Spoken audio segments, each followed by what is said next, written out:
A pocos minutos del centro urbano de Panamá y frente al canal, 120 hectáreas y más de 200 edificios de la antigua base militar de Clayton han sido transformados para convertirse en Ciudad del Saber, una comunidad innovadora que impulsa el cambio social a través del humanismo, la ciencia y los negocios.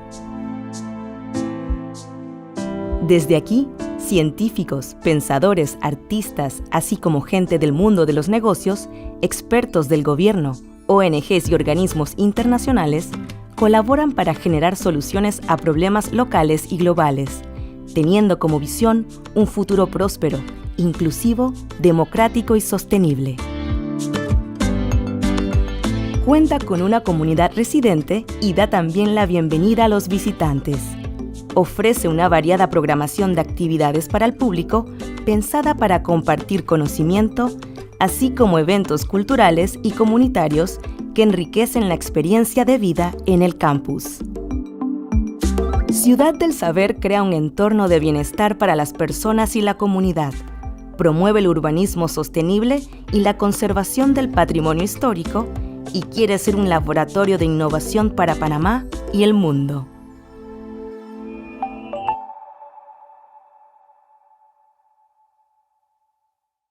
Buenas tardes, queridas amigas y amigos. Bienvenidos todas y todos a su Ciudad del Saber, su comunidad innovadora que impulsa el cambio social a través de la ciencia, el humanismo y los negocios.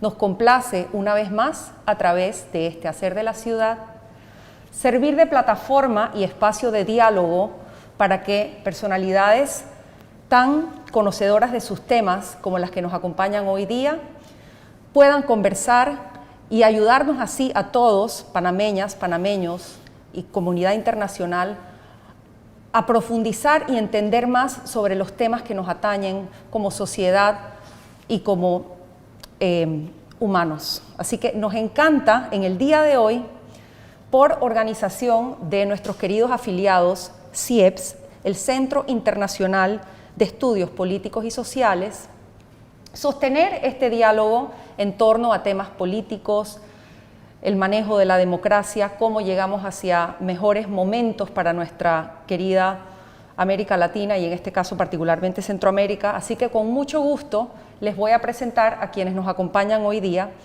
y que sostendrán un diálogo que para todos será para abrir nuestras mentes y ser mejores ciudadanos de esta gran, de este Latinoamérica que tanto queremos. Nos acompaña hoy Harry Brown Araúz, quien es doctor en Ciencias Políticas y Sociología por la Universidad Complutense de Madrid. Es el director del CIEPS y es autor de los libros El vencedor no aparece en la papeleta y Partidos políticos y elecciones en Panamá, un enfoque institucionalista. Es miembro del Sistema Nacional de Investigación. Bienvenido, Harry. Nos acompaña también María Esperanza Cesullo. Ella es doctora en Gobierno por la Universidad de Georgetown y profesora en la Universidad Nacional de Río Negro, Argentina. Es autora del libro ¿Por qué funciona el populismo? Muchas gracias, María Esperanza, por acompañarnos. También nos acompaña María José Cascante, desde Costa Rica. Es doctora en Estado de Derecho y Gobernanza Global por la Universidad de Salamanca, catedrática e investigadora en la Universidad de Costa Rica, UCR, fue directora del doctorado en Gobierno y Políticas Públicas en la misma institución, donde actualmente es vicerrectora de Vida Estudiantil. Bienvenida, María José. Y finalmente nos acompaña Leif Marsteintredet, que es doctor en Ciencias Políticas por la Universidad de Bergen, Noruega, donde es director del Departamento de Política Comparada. Es autor del libro Interrupciones presidenciales en América Latina, conceptos, causas y resultados. Bienvenidos sean a su Ciudad del Saber, aquí a esta casa museo de la Ciudad del Saber. Cuéntenme un poquito qué nos ha reunido aquí hoy en Ciudad del Saber. Y te doy la palabra, Harry, para que nos hagas la introducción. Bueno, muchas gracias, Mariana. Para mí, y me atrevo a decir que para nosotros, es un placer estar aquí en la Ciudad del Saber y en este programa, ¿no?, en el hacer de la ciudad. Mira, estamos reunidos en función de que María Esperanza Casullo y yo estamos coordinando a un equipo de investigadores de distintas partes del mundo para hacer una investigación sobre el populismo en América Central. ¿Por qué nos ha parecido importante hacer esta investigación? Lo primero es que el populismo es posiblemente uno de los términos más importantes que hay en la ciencia política actualmente. Nos ayuda a entender lo que está sucediendo globalmente en la política. Y nos hemos encontrado con que hay muy poco conocimiento generado sobre este tema en América Central y el Caribe. Y es bastante extraño, porque las hipótesis existentes hasta el momento que explican el populismo hablan de desigualdad, de corrupción, de debilidad institucional, y sabemos que esos problemas están presentes en nuestra región.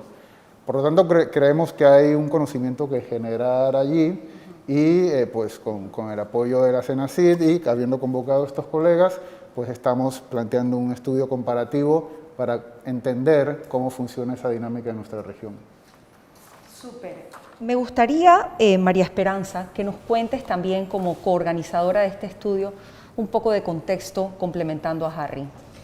Bueno, como gracias antes que nada por la invitación, gracias a la Ciudad del Saber y sobre todo gracias a Harry, que hace ya 3 años prácticamente que estamos en contacto, trabajando estos temas. Yo vine a presentar mi libro en el 2019 y quedamos en diálogo desde ese momento.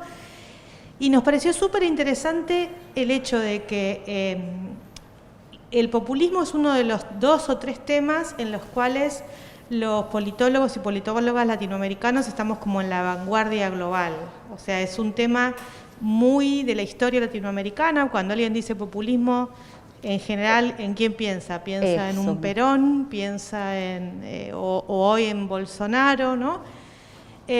Pero hay un vacío en toda esa producción de literatura y hay obras clásicas sobre el populismo y que lee cualquier estudiante de ciencia política del mundo. ¿Qué es esto que hablábamos con Harry? ¿Cómo puede ser que hay tan poco publicado y escrito sobre la historia y el ahora del populismo en América Central? Y esto es lo que nos convocó a iniciar esta investigación. Pero que también es una investigación que no es solamente de describir qué pasó en algún momento del pasado o qué está pasando ahora con algún liderazgo, sino que yo personalmente soy una convencida de que cuando uno habla del populismo se mete con todos los problemas centrales de las democracias actuales. O sea, el populismo es un emergente que nos habla de los desafíos de las democracias actuales. ¿Qué se hace con la desigualdad? ¿Qué se hace con la sensación de injusticia que tiene partes importantes de las poblaciones? ¿Qué se hace con los nuevos medios de comunicación de masas, con las redes sociales que generan dinámicas directas de relación entre políticos y públicos, que muchas veces van por afuera de los medios tradicionales o de los partidos tradicionales? ¿Qué pasa con los liderazgos de nuevo tipo que estamos viendo? ¿Qué pasa con la movilización política de temas de feminismo, de derechos de las mujeres, de derechos reproductivos? Todos estos temas están como bajo de este paraguas que se le dice a veces muy confusamente populismo, ¿no?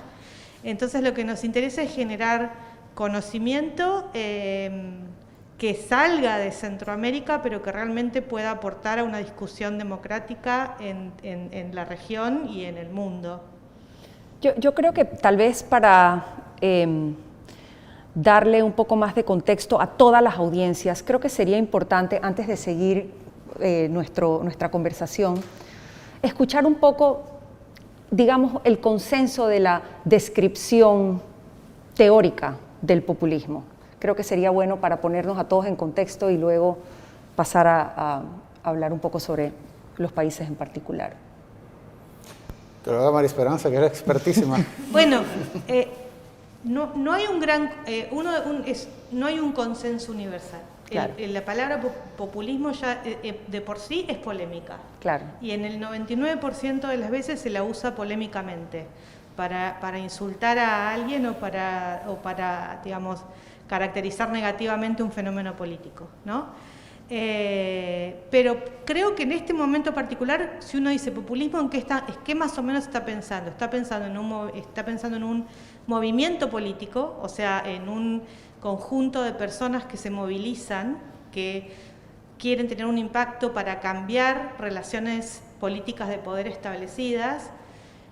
Muy frecuentemente esa movilización se coagula, por decirlo así, en la figura de un o una líder, que tiene ciertas características. Son liderazgos personalistas, son liderazgos que dicen lo que nadie más dice, ¿no? Dicen lo incómodo o hasta lo insultante muchas veces, y que sin embargo generan una masa política capaz de cambiar las cosas, ¿no? O sea, tienen éxito. Por eso un poco mi libro se llama ¿Por qué funciona el populismo? Ganan elecciones, impactan en los sistemas de partidos, cambian los sistemas de partidos, generan liderazgos muy movilizantes que atraen a una cantidad de gente, y a los cuales los sistemas políticos actuales no pueden dar mucha respuesta, ¿no? Se genera, es algo que sacude a los sistemas políticos y a las sociedades, y entonces me parece que hay que como que extremar la necesidad de entender esto, de entenderlo como un epifenómeno de la propia democracia, no como algo que viene de afuera de la democracia, ¿no? Y pensar de qué manera la propia democracia canaliza y responde y se adapta a estos desafíos. Muchas gracias, María. Me gustaría ahora darle la palabra a María, y poniéndonos un poco en el contexto del presente que estamos viviendo, el presente pandémico, y que tal vez haciendo también un poco de introducción, complementando lo que han contado tus colegas, y llevarnos hacia Costa Rica, contarnos un poco cómo está hoy día la situación en Costa Rica. Bueno, sí es un momento interesante para nosotros para estar haciendo esta investigación y esta contribución y participar de este encuentro, puesto que estamos a prácticamente 2 semanas de las elecciones nacionales. Por primera vez tenemos 25 candidaturas a la presidencia, ya eso en sí mismo es importante y es chocante para la realidad del país y para el proceso de toma de decisiones. Las elecciones anteriores, las elecciones de 2018, también tuvieron en ese momento un alto número de candidaturas, no tantas como ahora, y sí hubo presencia de un discurso bastante polarizador que hizo que por primera vez desde la Guerra Civil de 1948 las opciones que llegaron a la segunda ronda fueron precisamente opciones bastante nuevas en el panorama político y no tradicionales del bipartidismo costarricense. Entonces sí es un momento muy interesante donde nos permite tener otra lectura de estos procesos electorales que hemos vivido recientemente y que nos hacen mirar hacia los cambios del sistema de partidos costarricense y ver cómo estos liderazgos surgen precisamente por ese agotamiento de las opciones tradicionales y polarización también desde diversos ángulos, pero principalmente desde estas guerras culturales que ya decía María Esperanza, estamos viviendo en nuestra realidad. Y todo eso pues nos tiene en este momento a 2 semanas de una elección sin una definición clara de quién podría ser la próxima persona que ocupe la presidencia y que probablemente implique de nuevo una segunda ronda. Wow. María José, gracias. Bienvenido, Leiv. Nos gustaría que complementes un poco yéndonos hacia República Dominicana, que es un lugar que tú has estado siguiendo, y nos cuentes un poco cómo se percibe la situación hoy día en República Dominicana. En cuanto a este tema del populismo dominicano, es un caso interesante porque es un caso donde han habido una serie de líderes carismáticos, serie de líderes fuertes con estilo personalista que parcialmente cumple con la definición o como entendemos el populismo, pero también, a cambio de Costa Rica, tiene un sistema de partido bien fuerte. Los partidos que ganan las elecciones se crearon en 37, en los 70, es un sistema de partido muy estable. No entran lo que se llama outsiders, lo que vienen de afuera, los liderazgos que que amenazan el sistema o quieren cambiar todo, sino la oposición cuando se molestan quieren institucionalizar más, fortalecer las instituciones que existen. Así que es un caso que sí, que tiene mucho los rasgos del populismo, especialmente en del estilo personalista, el clientelismo, pero no siempre tiene la retórica de amigo-enemigo que se ve mucho en el populismo, y no hay candidatos que propone cambiar radicalmente a las instituciones democráticas, sino proponen fortalecer ciertas de las instituciones que controlan el gobierno. Ese es un poco al contrario de lo que uno se entiende normalmente con el populismo. Así que así más o menos está la situación en Dominicana. Gracias. Harry, me gustaría que nos hagas una apertura de conversación aquí para empezar como un diagnóstico, reflexión del ámbito regional. Ok, mira, antes de hacerlo estaba pensando, escuchando a María Esperanza, a Leif y a María José, lo interesante que espero que sea para los panameños y las panameñas cuando nos escuchan, pues entender cómo hay algunos asuntos que coinciden en esos países con el nuestro. Nosotros a Costa Rica lo tenemos justo al lado, es un país importante para nosotros, bastante parecido al nuestro en sus dimensiones, y muy pocas veces nos enteramos qué es lo que está pasando políticamente en Costa Rica. Algo parecido sucede con República Dominicana. La gran posibilidad que nos da la Ciudad del Saber, esta vez en conjunto con el CIEPS, es poder vernos en el contexto regional y saber que muchas de las penas políticas nuestras no son exclusivamente panameñas, sino que coinciden con procesos, no, más que coinciden, son parte de procesos que están sucediendo regionalmente. Mira que... Bueno, que es parte de lo que van a estudiar, ¿no? Claro, es lo que estamos haciendo, dónde están las coincidencias, dónde están las diferencias, y a partir de allí entendernos en función de ese contexto, y en función de nuestro contexto, pues aportar algo al conocimiento global, esta vez sobre el fenómeno del populismo. Pero mira que, pensando en clave latinoamericana y teniendo en medio la pandemia, hay algunas reflexiones que nos dicen que la coyuntura política en la que está la región actualmente no necesariamente comenzó con la pandemia. Tú recordarás, seguramente recordaremos que a finales del año 2019 había movilizaciones importantes en Chile, ¿no? Correcto. Todos nos enteramos de lo que pasaba en Chile, el planeta estaba asombrado. Había movilizaciones importantes en Colombia, en Ecuador y en Perú. En Perú era por razones un poco distintas a las de los otros tres países, y al mismo tiempo, a escala panameña, había movilizaciones también conflictivas en Panamá por unos intentos de reforma constitucional. Correcto. La pandemia llegó y más o menos congeló esos procesos, porque claro, estábamos todos nuestros países ocupados con la pandemia, y ahora que más o menos vamos saliendo, pues es muy posible que se vayan retomando todas las reivindicaciones que había en ese momento antes de la pandemia. Ya vemos que en Colombia hace unos meses hubo movilizaciones importantes. Chile encauzó institucionalmente las movilizaciones que hubo a finales del 2019, y podríamos esperar que en Panamá esas demandas que había a finales del año 2019 que le estaba costando al sistema político procesar e interpretar, pues vuelvan a aparecer conforme se vaya normalizando. Normalizar es una de las palabras de moda, se vaya normalizando la situación. Nosotros en el CIEPS, y con esto voy cerrando, hemos encontrado a través de estudios de opinión que ha habido algunos cambios en el diagnóstico que hace la población sobre los problemas en el país. No es un cambio enorme, total, pero sí hay algunos cambios que son importantes. Por ejemplo, en el año 2019 la población pensaba que el principal problema del país era la inseguridad.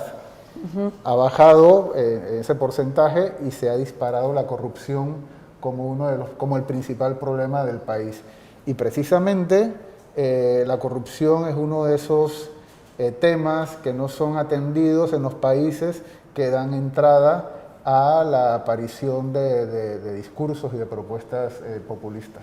Creo recordar también que había algo que indicaba en varios de los estudios de CIEPS que los niveles de confianza de los panameños son muy bajos, los niveles de confianza en la... Cierto, esa fue una cosa que planteamos en el 2019, una manera distinta de entender los problemas del país, y descubríamos, digamos, que la ciudadanía panameña es extraordinariamente desconfiada. O sea, casi el 90% de la población decía que no se podía confiar en las demás personas. Es muy difícil crear comunidad de esa manera y tener proyectos colectivos que hagan que el país salga adelante. Estábamos hablando con Leif de eso esta mañana, sí. Bueno, y hablemos un poco entonces de los retos tanto de América Latina o lo que perciben en América Central, con la palabra de quien quiera empezar. Retos.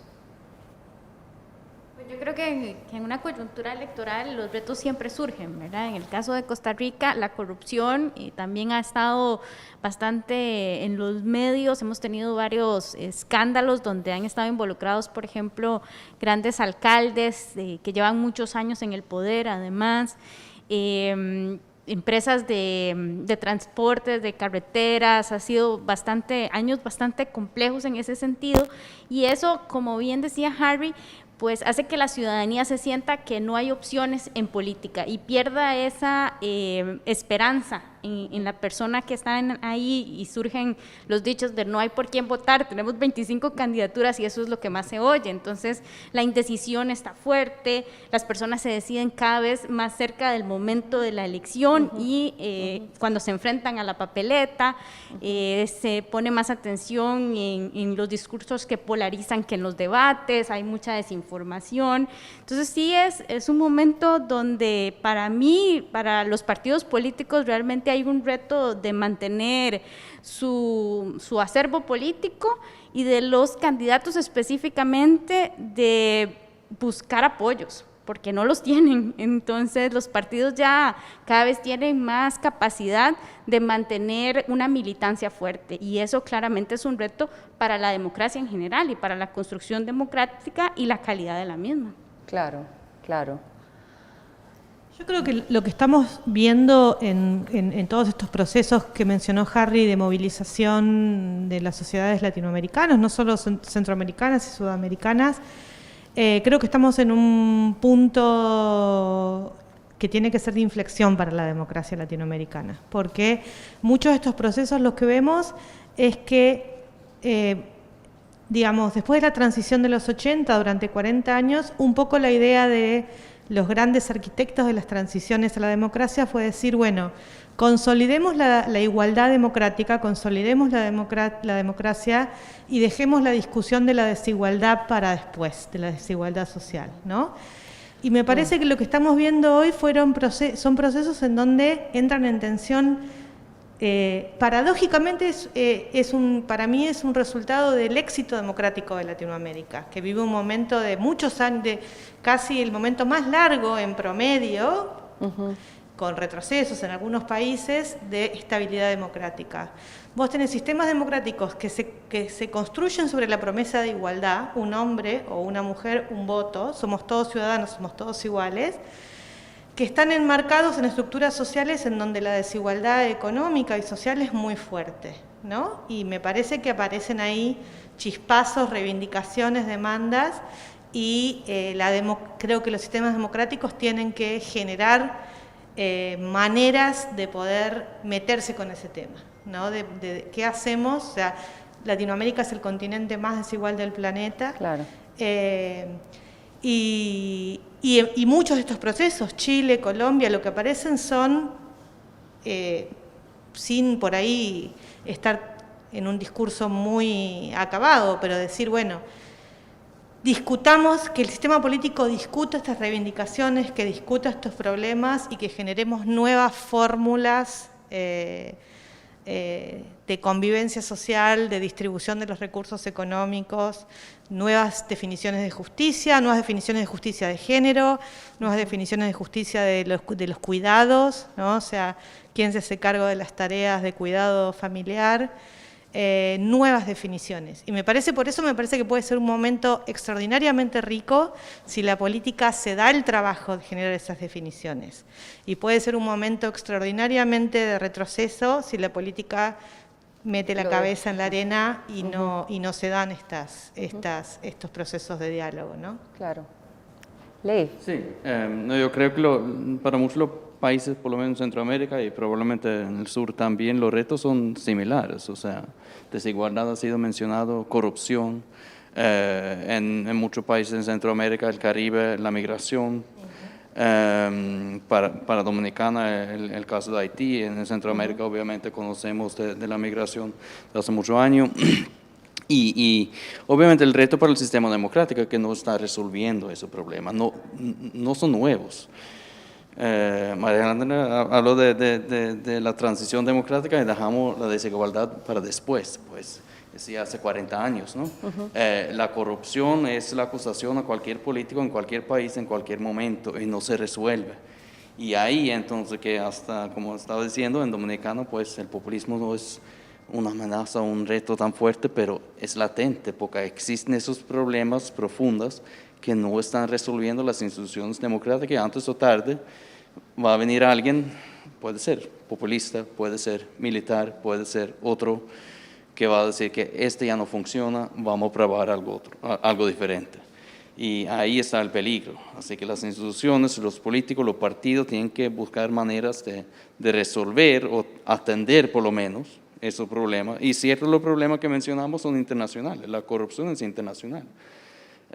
Y la migración obviamente es un reto transnacional.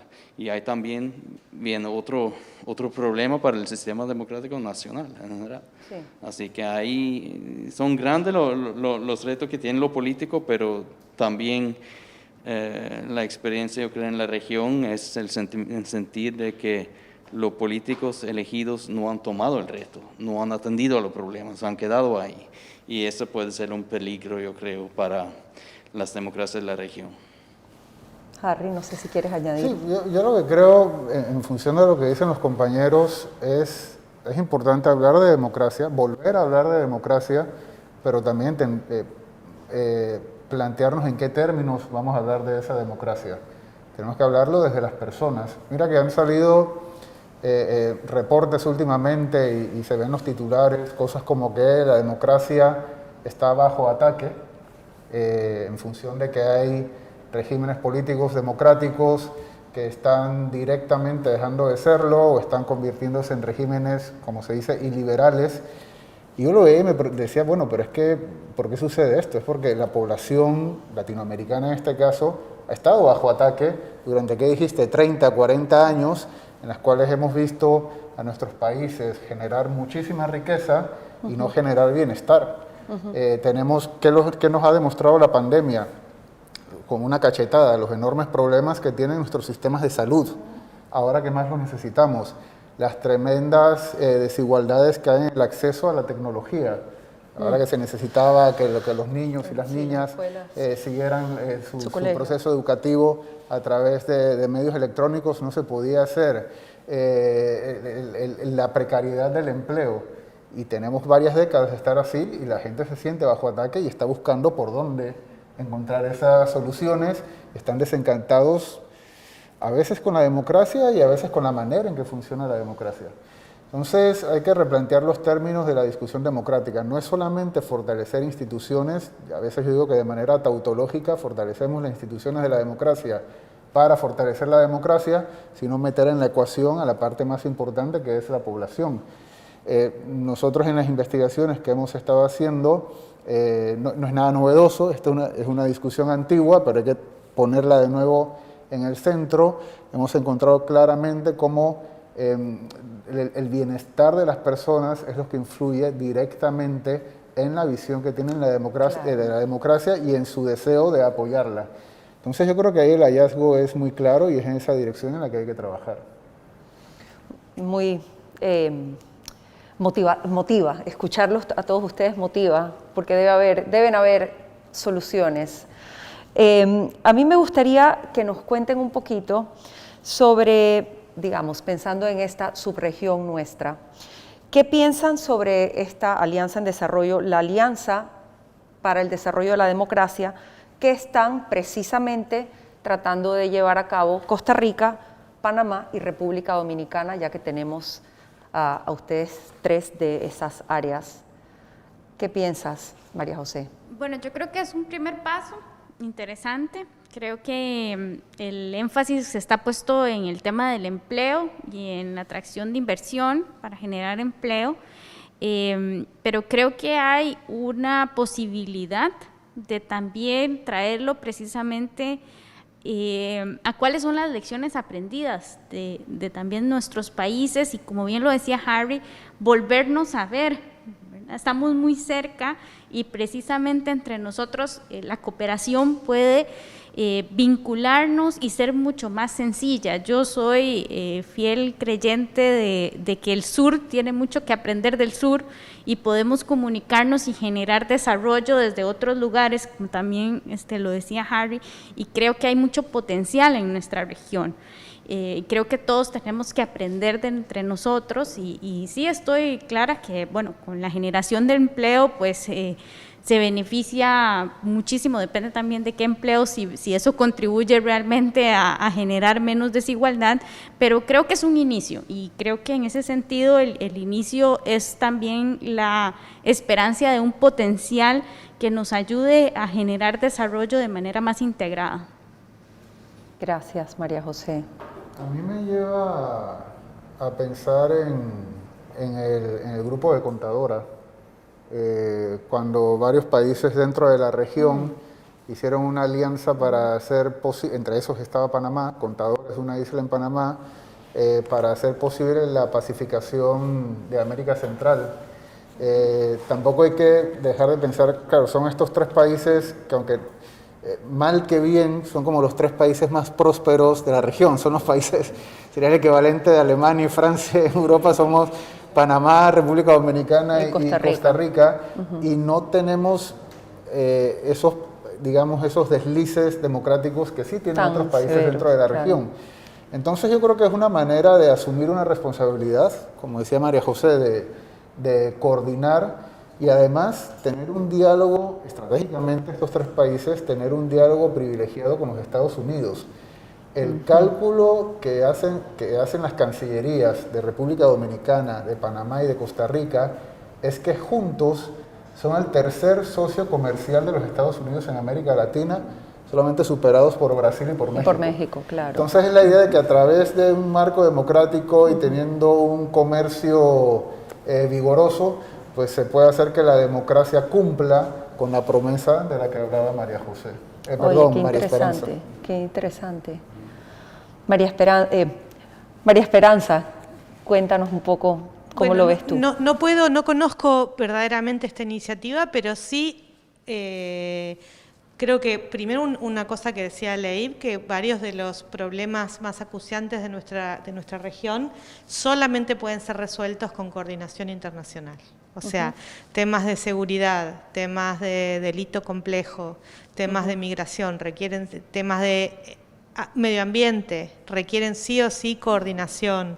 Eso, y nuestra región no está bien hoy bueno, vos sos el especialista en esto, pero no está bien en los mecanismos de coordinación internacional. Realmente estos últimos años varios de las instituciones multilaterales se vieron o desguazadas o muy debilitadas, como es el caso de la OEA, digamos, no es un momento de auge de las instituciones internacionales de la región. Entonces, en un momento dado, Brasil en un momento tomó como un rol orientador, coordinador de la región, eso se terminó, y hay mucha orfandad. Lo estamos viendo cuando aparecen temas urticantes. ¿A dónde van los países de la región? ¿A qué foro supranacional se van a coordinar políticas? No los hay. Entonces, la verdad que desde ese punto de vista creo que todo lo que tenga que ver con fortalecer iniciativas de acción conjunta y generar instancias, instituciones y foros donde se puedan tratar problemas en común no puede no ser positivo. Ley. Sí, yo comparto el pequeño optimismo que siento aquí. Obviamente muchas de las iniciativas internacionales en la región tienden a fallar, pero yo creo que es importante, en parte por lo que dice Harry, que son los 3 países más prósperos de la región. Pueden mostrar un ejemplo si tienen éxito en cómo coordinar acciones para atender a ciertos los retos que se han mencionado. Y también lo que menciona María Esperanza, Estados Unidos también es otro actor que para bien o para mal se está retrayendo. Se ha creado un vacío a nivel internacional en toda la región, no solo en Centroamérica, y ese deja vamos a decir, un espacio que pueden tomar las naciones. Así que aquí hay un intento, y como dice Harry también, son 3 países importantes en cuanto a la economía frente a Estados Unidos, por ejemplo. Así que hay ciertas posibilidades, y lo que me ha sorprendido en Centroamérica y el Caribe es, desde la primera vez que vine aquí en 2001, es la falta de integración entre los países. Las dificultades en aquella época, por lo menos, de cruzar la frontera, me sorprendió de manera tremenda. Obviamente viniendo de Europa, ahí es muy fácil, pero la falta de integración, la falta de comunicación, la falta de atención a los países vecinos en los medios, esas son cosas que sorprenden cuando uno viene aquí, está ahí tan cerca, toma el autobús o el carro y tú vas a Costa Rica, tú llegas el mismo día. Entonces la falta de conocimiento de los países vecinos con quienes comparten tantos retos y problemas sorprende. Así que si esta es una iniciativa que puede comenzar a pensar conjunto en cuanto a tener problemas, pues es positivo. Bueno, Harry, no sé si queremos hacer un poco de conclusiones finales o contar un poquito sobre qué esperamos de los próximos días, en fin. Bueno, empezamos el seminario taller. Ya de por sí es una gran cosa poder reunirnos todo el equipo aquí en Panamá, sin haber acabado la pandemia. Nos podemos ver las caras, pero más allá de eso, lo que estamos esperando es tener una discusión muy sustantiva que ayude a mejorar la investigación que estamos haciendo, y esperamos que en el mediano plazo tengamos un producto de conocimiento suficientemente sólido que aporte no solamente a la comprensión de nuestros países en función comparativamente, sino que además pueda ser un aporte a la comprensión global del populismo y de la democracia. Bueno, no sé si tienen algún mensaje final que nos quieran compartir. Para nosotros realmente es un honor que se vayan a reunir, tanto ustedes 4 como los colegas que también los van a acompañar durante el día en este taller, y como bien dices, Harry, arrojar un resultado que contribuya a enriquecer los conocimientos no solo regionales, sino a nivel global. Y desde Ciudad del Saber queremos agradecerles por estar aquí, por haber atendido al llamado de CIEPS, y deseamos que sea una contribución importante para no solo teoría y conocimiento en libros, sino que realmente podamos generar acciones sobre esas conclusiones a preguntas y cuestionamientos tan importantes como los que estamos conversando en el día de hoy. Muchas gracias, Leif, muchas gracias, María Esperanza, muchas gracias, María José. Harry, esta es su casa y esperamos pues que rinda todos los frutos que todos esperamos el estudio que empiezan en esta reunión. Muchas gracias. Gracias.